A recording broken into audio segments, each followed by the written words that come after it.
เมื่อเย็นนั้นก็นั่งเก่าปีนางเตียนเฮ็ดกันก่อสังไรกับสืบมหามันซ้ายว่าขลาปีกับสืบมหาคาได้มีลงใต้สังขลาปีนางก็นั่นก็สังไรตอบมันซ้ายว่าขามันนางคัดแทงเย้าเขามาสวยบีบมือนวดปันมันนางอีกนึงในวันนั้นมามีบนป้านาโอ้เขาในก็ไรอยู่อันเป็นช้างเหมือนมันใจไหลหัวปีนางก็ในนาโอ้มันเกียนหนาอ่อมเซอร์ตีมันคัดหนาในนั่นมันซ้ายก็สังว่าเปิ้ลกำลังเลยคาเนียดมาย้ำเหลียวในเขาเนียดเดียนเอาคันนี้ปีนางในก็เสือสุขนอนเสียเปิ้ลมันซ้ายเอาหนาใจเจอมันได้ก็กำหมดเรียนหาผู้หญิงก็ให้ในเดียวซึ่งหัวในเด็กก็แต่ปีนางก็ในก็เล่าได้เต็มไงนั่นก็พอเปิงกันดังคุดสันเขาเลยปีนางไม่ห้างนั่นเนาะอย่างนั้นมันใส่ก็สังเลยฮอดมาถึงดีในคลองไปยุ่งกันในอยู่ยาแต่มันนางก็เน็ตกันถูกันถาเสียมาปืดบรรพักถูใส่เสื้อมันกำเหลียวให้นั่นเฮียงเน็ตมาไว้แหละพี่เขาเป็นอีสังละนี่เป็นสังเลยกันถูกันถาหื้อมึงอีสังละนั่นนะข้าตั้งมาถือสมุกจกกว่าข้ากำเหลียวหาละนี่ลูกเฮือดไปหายนี่ที่มันใส่ก็สังเลยขอบซ้อกับปีนางก็ในคืนก่อนเนื้อเนื้อกูนกำเหลียวผมจะหยุดตัวมือย่างนั้นก็หนังเก่าปีนังก็ได้ก็ซ้ำตีนเฮี้ยงหนาอาลาเลยเอาขามันหลักของลงมาในจอกกว่าปันใจเจอมันแทงกล้ามให้นั่นเหี้ยหือมือให้ไหนนึงเขียนซื้อเจอมาเฮี้ยงหรือเก่าหือละนี่มันใส่ก็จังเตะว่าหือละเนาะก้อยไหลขึ้นมาว่าคว้างพันอีกนึงขนาดพี่ข้ามเล็กทั้งเจอเก่านี่อำเป็นสังหล่อก้อยการมือเหลียวในวันเท่ากว่าตีนางอีกนึงดูโอ้เลยอยู่ค่ะ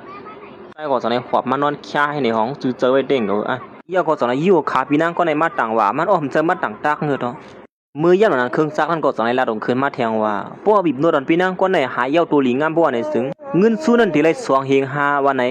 นางก็ในก็สังมาอย่าบิดตัวอยู่ซึ่งนั้นก็เย้าเนียดมามีบันเตี้ยละคำไรเย้าในมือเลี้ยวเนี่ยป้อซึ่งนั้นก็คัดเลยเนียดมีบันกำเหลียวนะคะมือรวมกันในกองให้บีบจ้ำนะล่ะในองค์ก็ในคนรับหูรับตามันสิพร้อมลอยอีกนึงเลยลอยอีกนึงเลยเหวนั้นป้อมังลอยในมันตีเย้าเลยค่ะล่ะหายเหี้ยวเขาหรือเลยมังจ้ำเขาจังไหนมันใจก็สังไรมีบนวดปีนั่งก็ได้จังหวะสังไรห้องเสียนเสียงได้เหมือนเจอเนื้อเสื่องแก็บบานนะวะสังว่าได้ก็เขายินได้ก็คือขนาดสังวันลีมากค่ะฮือลีมากก็ไม่ได้อะไรว่าเขียนเห็นมือไกลอินก็เนี่ยเดี๋ยวค่ะปีนั่งเยี่ยนค่ะเลยแทงอินเนี่ยค่ะแทงอินก็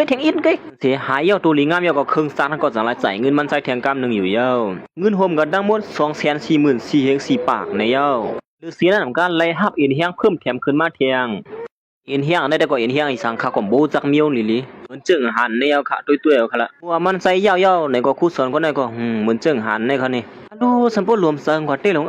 มันใส่ลูกขึ้นมาสิตุ้ยลงกว่าซึ่งนั้นเหมือนจึงได้ก็ขาหันในสินางก็ในก็จังว่าซื้ออย่าไปตุ้ยเฮาซึ่งนั้นหรอเฮาเลียเห็นก็เพิ่นสินะโอ้เฮาก็สัมปทองนะเยอะขาพี่นางเฮาในมันใกล้เกี่ยวกันจ้ำซื้อใกล้ปอกเกี่ยวกันเพิ่นว่านั่นน่ะพี่นางในก็จังขึ้นว่าเฮ้ยสวยจึงฮู้ล่ะเฮ้ยเขาตึมหูนั่นย้อนปัวขาปีหน้าเขาในหัวเข่าเลยตั้งหมักเกานั่นห่างกันอีกนึงเขาเกาปีหน้าเขาในมีตั้งหลังหัวเข่านั่นมีตั้งนาของเจอเขาหือปัวมันเปลี่ยนชื่อนั่นเขานิ้วตีปีหน้าเขานั่นมันมีหันนิ้วแหลมมันเปลี่ยนเขาแน่ไรล่าปัวเขาบีบมันได้หายเองเก่านางก็สั่งว่าพวกเขาใกล้ๆมาเฮ็ดปันเสนเต้เขาลิงเขาเนี่ยนางก็สั่งวนอยู่ว่าอันนั้นก็ขำเจอใครมาบีบบันเขาหลายๆใครมาบีบบันถังรองก็เป็นไรฮัตโตเฮ้ยปีเขาวนอีสังอยู่ขนาดนี้ปีเสียงซิมีสังเมื่อเหลือนอนอมหมบขั้นแรกข้าได้นวดปันปีหน้าเขาเฮ้ยมันติลีอยู่ฮันเนี่ยซึ่งหือก็อยากปีนั่งก็ได้ก็สอนนอนอมหมบปันมันใจเหี้ยมือพ่อนปีนั่งก็ได้นอนอมหมบปันมันใจอยู่นั่นก็อย่างเก่ามันใจก็สอนจอกขี่กองหลังปีนั่งก็ได้กำเหลียวเหี้ยถึงที่ซ้ำพวกอื่นน้ำลายอดให้นั่นเนาะสามารถเป็นได้ก็เต็มอื่นขย่นเนาะกายย่อยให้นั่นนี่ขย่นเฮียงละสุดทึกช่วยตัวสั่งอย่างละนี่ติมีบนวดปันเฮาในละเขาวนนำกับเป็ดอินเขาปัวปีนั่งในมันเล่ามันหางเหลียงจันเจอนะลูกเขาก็วนนำเป็ดลัดความบานอยู่มีนวดปันห้ามือเหลียวนี่แหละอย่าไปลัดน้ำอยู่เยี่ยววันนั้นนั่นสิมันใจกว่าสายมันนางสิมีนวดปันปีนางคนไหนอยู่เยี่ยวคือพองข้าสมันเข้มข้าแล้วข้าบีบตั้งหมักเกาให้ข้าเนี่ยป้อมีขึ้นมาสวยเนี่ยได้ปีนางแทงเหมือนเจิงปีนางเขาว่านั่นนะแต่มันใจกว่าสายรูปขึ้นรูปล่วงเห็นนั่นน่ะพี่ข้าที่สวดมีบันปีนางเขาที่ในป้าข้าน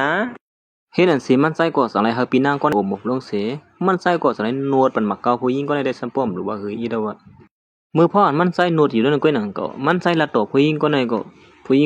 เย็นเซฟเย็นซอยไว้นั่นเยอะย้อนปัวมันใส่โนดเข้มหนาละเขาโยนปีนางก็ได้สัมปนนั้นรับยาหลงปีนางก็สัมปนนั้นกว่าย่อในมา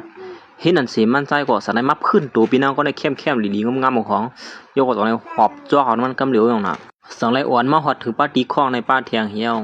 นาการเจอได้ว่าคึกเข้มไว้เต้นหนังก็เนี่ยไว้สิมันใส่เอาปีนังก็ในมานอนเยาตัวหลีงามเยาก็มันใส่ก็สังไรไปออกมือไปอยู่เยามือเหลือมือปีนังเขานอนรับเยาก็ขาดย้อนไปปอกมือก่อนพวกไหนก็ปีกไฟกับปีนังเขาป้าเหี่ยววะไว้สิมันใส่ไปออกกว่ามือสาวนั่งก็หนังก็ปีนังก็ในก็สังไรมือตาขึ้นมาตัวดันปอกมือเขาในมาอยู่ที่จอกกอบก่อนนี่นะเนาะเหมือนมันใส่ปอกมาที่เฮือนั่นก็ไม่ห้างนั่นก็สัมปมาป้าหามันใส่อยู่เยาถึงเขาเยี่ยมนะเยาปีย้อมไปนอนก่อนข้าเนี่ย มือย่ำหนังนั้นไม่ห่างในก่อสังนั้นว่าตึกเปิมันใจอยู่ในวันนั้นนอนละปล่อยมันใจมานอนกล่อมเท่นี่ว่าเยี่ยวก็ต้องได้ลากเอาแขนมันใจเข้ามาซ้ำกำเหลียวเยี่ยวสิถึงกลางในเมืองแรงมาปีนางก้อนในก็ต้องได้ลุกมาเสียต้องหันเฉินเมปาก้อนหนึ่งเมปาก้อนหนึ่งถึงไหนมาถามมันนางเหลียวในข้องน้ำที่เฮือนเฮากว่าเยี่ยวในซึ่งสุรัตว่ามีก้นหมอเมข้องน้ำก้อนหนึ่งนี่ล่ะกับสืบมาปั่นที่เฮือนเฮาอีกหนึ่งแลเมื่อย่ำหนังนั้นปีนางก้อนในก็สังไรกับสืบหาใจซึ่งมันเสียไว้กะพ้องย่ำนั้นมันใจสม่ำหับพวงเขาปีกพวงไว้แล้วเน่งนั่นก็ที่เมื่อหาเขาด้วยที่เฮือนหาดอ เขาว่าแค่มีนาการมือมีนาการยาวซ้ำเฮ็ดจ้อมองอ่านล่ะย้อนปัวมันใจอยู่ซ้อไม่ห่างตั้งขึ้นคารุโนหือที่ตั้นด้วยล่ะใจไรเหตุการณ์มันไม่ห่างยาวก็ครึ่งซากนั่นก็สังเลยจ่ายบันเงินมันใจเทียงเหี่ยวเขาย่านั่นก้อยหนังเก่าปีนั่งในก่อสังเลยฮอดมาถึงตีข้องมันซ้ายมาห้องมันใจอยู่หน้าข้องนั่นพอแล้วมาห้องหาสูล่ะนั่นกวนมาหาสูอย่างหือล่ะ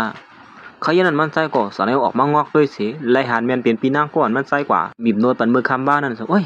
ปีนั่งในเขามาหาไอ้สั่งได้มาไม่ห่างนั่นก็เปลี่ยนโต๊ะโต๊ะเสือศิลัดขึ้นมาห้อมดีอยู่ล่ะกับเนี่ย อ๋ออันเป็นสังฆะคติกับสืบหาเขาด้วยครับปะไหนยามนั้นมันใส่ก่อสารซุกพวกมันขึ้นมาเสียอ่านเกือบสืบหาปีนางก่อนมีอยู่นอกข้องมันนั่นพงเขาซ้ำเฮียงมัวเจ้าหือละในปีนางไม่ห่างนั่นก็สังว่าเพราะเปิ้นฮู้ว่าเฮาอยู่ซ้ำกันในเฮาตีให้ซื่อหือเอาหน้าเขาไว้ดีละใน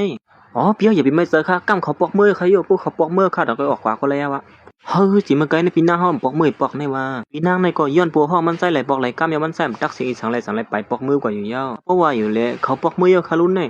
เพราะฉะนั้นก็ขัดที่ย้อนปอกมือก่อนค่ะมือลอยๆแล้วบ่นั้นก็ขับสู้ก็ไม่ยากกันแท้ยันนั้นมันใส่ก็เนียดออกมาในข้องมีห่างนั้นกำเหลียวอยู่ยาวเมื่อย่ำนั้นปีนางก่อนมาหามันใส่ก็ตึกลองส่วนมาขนไหลอยู่เขาย่ำนั้นย้อนปัวมันใส่ผืดพักตูเฮียงน่ะอาลาแหละปีนางก่อนในก็สันให้ยินเมียนเฉมีห่างนั้นก็เป็นตกเสือลงก็ไว้ขี้อยู่คือละกำในปุ๊บมาหาได้สุกซักหมดแล้วฮะเมื่อย่ำนั้นปีนางก่อนลงส่งขนไหลนั้นก็คู่ว่าใส่เสื้อมันตื่นขึ้นมาอยู่ไหนสิจังไรไปขึ้นมาขึ้นอยู่ยาวปีนางก็ได้มาหาเนี่ยสไลด์เนี่ยกูเนียดถอดโค้กันเดี๋ยวเฮ็ดเจิงกวนไปลุงกว่าฮะเขาถอดโค้เขาให้สั่งนั่นมาปีนางก็ในก็สั่งเลยห้องหามันใส่ลงมา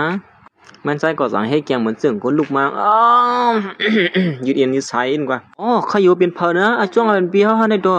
นางในก็สั่งทำมันใส่ไว้ให้สั่งศูนย์นอนลูกลาวว่าเป็นดันแน่ไอ้กำสปมยินอีเด้อพอยินสิปีนางต่อยเข้าตัวเขาก็ออกมาในขนาดด้านหันคนปีนางเขาลงมีเมปาตีในหมู่บ้านมาย้อนจังถอยแชมป์ที่เขาสูมือตุ้ยบันข้องน้ำเขาในว่าข้องน้ำเขานั่นเจอการมันไรลีเนี่ยว่าบ่สุดตันก็มือตุ้ยปันเฉลี่ยมีนาการมาเยอะในป้อนั้นกำนึงสุดเขาก็เลยเฮ็ดนะการเหี่ยวป้อไหนแต่มีคนมาสางเหี่ยวเฮ็ดเพราะฉะนั้นก็เขาตีย้อนปองมือก่อนนะเนียดมาน่ะ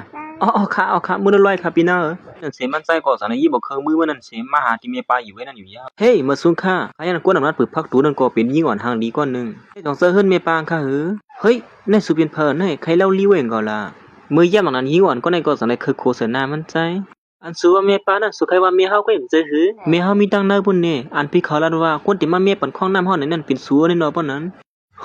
ความพันอินเมื่อไกลในห้องลัดนำกว่าอินหนึ่งห้องเมปาเสือไรอย่างห้ามหู้แหละว่าเป็นสูเป็นก้นหางลีลงเสื้อไหน